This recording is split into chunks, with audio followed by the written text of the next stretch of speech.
বাংলাদেশের হয়ে সাকিব আল হাসান খেলবেন না। বাংলাদেশের হয়ে সাকিব আল হাসান মোটামুটি 2024 সালের সেপ্টেম্বরের পর থেকেই খেলছেন না, এটা অনেক পুরনো আলোচনা। এবং বাংলাদেশের হয়ে সাকিব আল হাসান আর কখনো খেলতে পারবেন না, এই আলোচনাটাও অনেক পুরনো। অফিসিয়াল করেছিলেন সেটা আসিফ মাহমুদ সজীব ভুঁইয়া প্রথমবার। তিনি বলেছিলেন সাক্ষাৎকারে যে সাকিবকে বাংলাদেশের হয়ে আর কখনো খেলতে না দেওয়ার ব্যাপারে তিনি যেই সিদ্ধান্ত নিয়েছেন বা বিসিবি কে যেই সিদ্ধান্ত নেওয়ার ক্ষেত্রে তিনি তার সময় বাধ্য করেছিলেন, that was a very true, significant and important decision he made, তিনি এটা মনে করেন। আমিনুল হক আসিফ মাহমুদ সজীব ভুঁইয়ার পরে ক্রীড়া মন্ত্রণালয়ের যে ব্যাটনটা সেটা হচ্ছে আরেক আসিফ, মানে আসিফ নজরুলের হাতে গিয়েছিল। তিনি কিছুদিন ছিলেন, তারপরে বিএনপি সরকার ক্ষমতায় আসে। ক্ষমতায় আসার পরে আমিনুল হক যুব ক্রীড়া প্রতিমন্ত্রীর দায়িত্বে, আসিফ মাহমুদ সজীব ভুঁইয়া যেই মন্ত্রণালয়ের দায়িত্বে থাকা অবস্থায় সাকিব আল হাসানের ক্যারিয়ার ডান করে দিয়েছিলেন। আমিনুল হক অফিসিয়ালি প্রথমবারের মতো গতকাল বলেছেন সাকিব আল হাসানের খেলোয়াড়ি ক্যারিয়ার বাংলাদেশের জার্সিতে আর নেই। প্রশ্নটা অন্য জায়গায়। সাকিব আল হাসানের ক্যারিয়ার তো 2024-এর পর থেকেই নেই, 24-এর সেপ্টেম্বরের পর থেকেই সাকিব আল হাসানের ক্যারিয়ার নেই। ক্যারিয়ারটাকে পুনরুজ্জীবিত করার জন্য তিনি বাংলাদেশে আসার পথে দুবাই থেকে শেষ পর্যন্ত ফিরে গিয়েছিলেন, সেই খবরটাও অনেক পুরনো, এটার বয়সও মোটামুটি বছর দেড়েক হবে।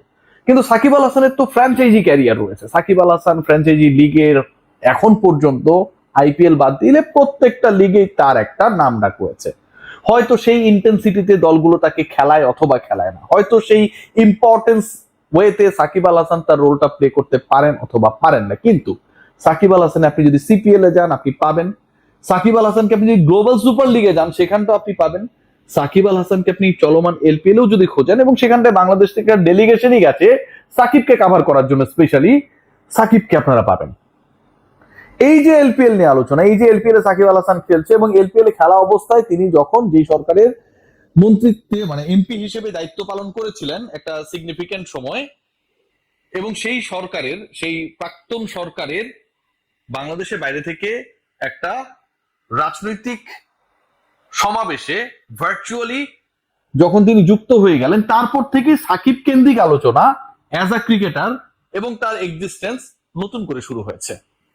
সাকিব আল হাসান গত পরশুর আগের সাকিব আল হাসান যেই পর্যায়ে ছিলেন নীতি নির্ধারকদের কাছে, গত পরশুর পরের সাকিব আল হাসান তিনি একটা ডিফারেন্ট ক্যারেক্টার। এবং সেই ডিফারেন্ট ক্যারেক্টার সাকিব আল হাসান যে এলপিএল খেলারত অবস্থায় আমার কাছে যতটুকু মনে হয়, এবং যেই ব্যাপারটার আভাস মোটামুটি পাওয়া যাচ্ছে, বাংলাদেশ ক্রিকেট বোর্ড অফিসিয়ালি এই ব্যাপারে আদিষ্ট হবেন বলে আমি তথ্য পেয়েছি, সাকিব আল হাসানের এই চলমান এলপিএলটাই তার প্রতিযোগিতামূলক ক্যারিয়ারের লাস্ট টুর্নামেন্ট। দেখুন, আপনি এলপিএল এ খেলেন, সিপিএল এ খেলেন, গ্লোবাল সুপার লিগে খেলেন, আইপিএল এ খেলেন, বিগ ব্যাশে খেলেন, anywhere you want to play or you will be chosen to be played, আপনাকে as the cricketer of a particular nation আপনাকে you have to get the no objection certificate of your own board, own cricket board. আপনি বাংলাদেশে থাকেন না ভালো কথা, অথবা অন্য কোনো ক্রিকেটার ধরেন ইন্ডিয়ায় থাকে না, কেউ হয়তো জিম্বাবুয়েতে থাকে না, but as long as he is the citizen of that particular country, he has to take the NOC from his own board.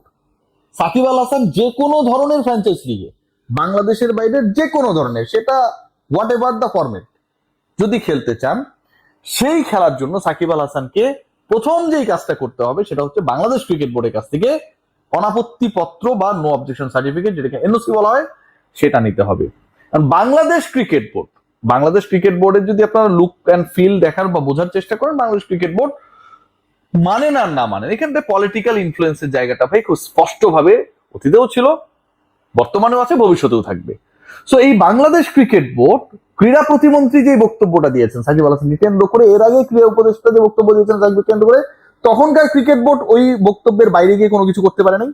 ক্রীড়া প্রতিমন্ত্রী আমিনুল হক যে বক্তব্য দিয়েছেন সাকিবের খেলোয়াড়ি যে অধ্যায় সেটা ডান ফর বাংলাদেশ, এখন এই বক্তব্য দেওয়ার পর বাংলাদেশ ক্রিকেট বোর্ড কি সেই দুঃসাহস দেখাবে যে এরপরে আরো একটা, ধরেন কথার কথা, দুবাই টি10 লিগ আসলো এবং সেখানটায় সাকিব আল হাসান বিসিবির কাছে এনওসি চেলেন, এবং সেখানটায় নিজামুদ্দিন সুজন চৌধুরী, মানে নিজামুদ্দিন চৌধুরী সুজন ভাই, তিনি তাকে অনুমতি দিয়ে দিলেন প্রেসিডেন্ট বা ক্রিকেট অপারেশনের সাথে কথা বলে। সেটা কি মনে হয় যে এলপিএল এর আগে যখন তারা দিয়েছিলেন, কিংবা সিপিএল এর আগে তখন যখন তারা দিয়েছেন, সেরকম ইজিয়ার একটা ওয়েতে আর আছে?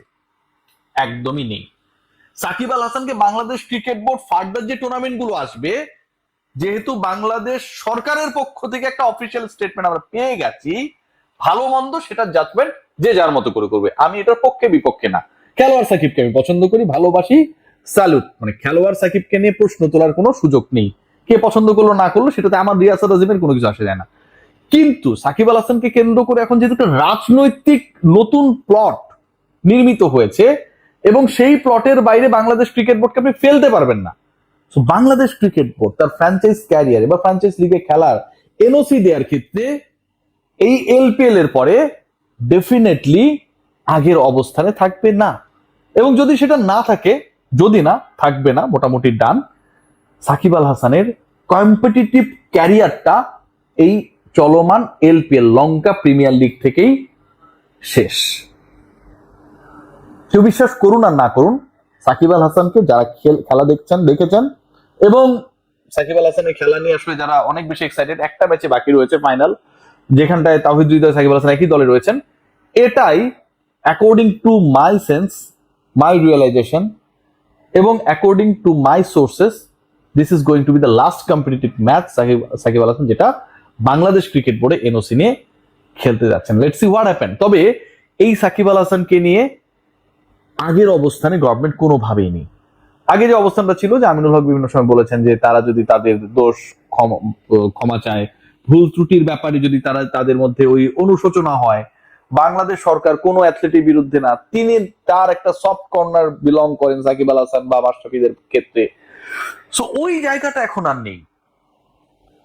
সাবেক প্রধানমন্ত্রীর যেই রাজনৈতিক সমাবেশে সাকিব আল হাসান অংশ নিলেন, আমার কাছে মনে হয় যে এই মুহূর্তে যেই গভর্নমেন্ট রয়েছে এবং এই মুহূর্তে বাংলাদেশের যে বিরোধী দল রয়েছে অ্যাজ ওয়েল, তারা মনে করেন যে this Shakib is a different character এবং এই Shakib he could be a threat in the upcoming future politically for them as well. এটা আমার রিয়েলাইজেশন, আমার অবজারভেশন, সেটা নাও হতে পারে। কিন্তু এই সাকিবের যে বাংলাদেশের ক্রিকেটে অথবা বাংলাদেশ ক্রিকেট বোর্ডে এনওসি নিয়ে ভবিষ্যতে কোনো ধরনের ফ্র্যাঞ্চাইজ লিগে খেলার ন্যূনতম সুযোগটা থাকলো না, সেটা 100% ডান হয়ে গেছে আমিনুল হকের ওই বক্তব্যের পর। এবং আমিনুল এবং সাকিবের যে পারস্পরিক বিরোধী অবস্থান এবং যেই অবস্থানটাকে কেন্দ্র করে বাংলাদেশ ফরেন মিনিস্ট্রি ইন্ডিয়ার কাছে চিঠি পর্যন্ত লিখেছে, আমি আবারও বলছি যেটা হচ্ছে সরকার টু সরকার, পলিটিক্স টু পলিটিক্স, আমরা এটার মধ্যে নাই। কিন্তু এই দুইয়ের গ্যাঞ্জামের কারণে যে ধরনের গুবলেট পেকেছে এবং মুখোমুখি অবস্থান তৈরি হয়েছে Shakib Awami League versus Aminul BNP and others, এটা ভাই এই আইস ব্রেক করে সাকিবের কোনো ধরনের কম্পিটিটিভ ক্রিকেটে বাংলাদেশের নাগরিক হিসেবে খেলা right now impossible. Let's see what happen. Shakib Al Hasan যেই দলেরই হোক না কেন, যখন মাঠে নামেন, যখন খেলেন, পছন্দ করুন আর না করুন, ভালোই লাগে। আমাদের প্রজন্ম সাকিবকে দেখেই বড় হয়েছে, তার খেলা দেখেই বড় হয়েছে। সো এই পয়েন্টটা অস্বীকার করার কোনো ধরনের স্পেস নেই।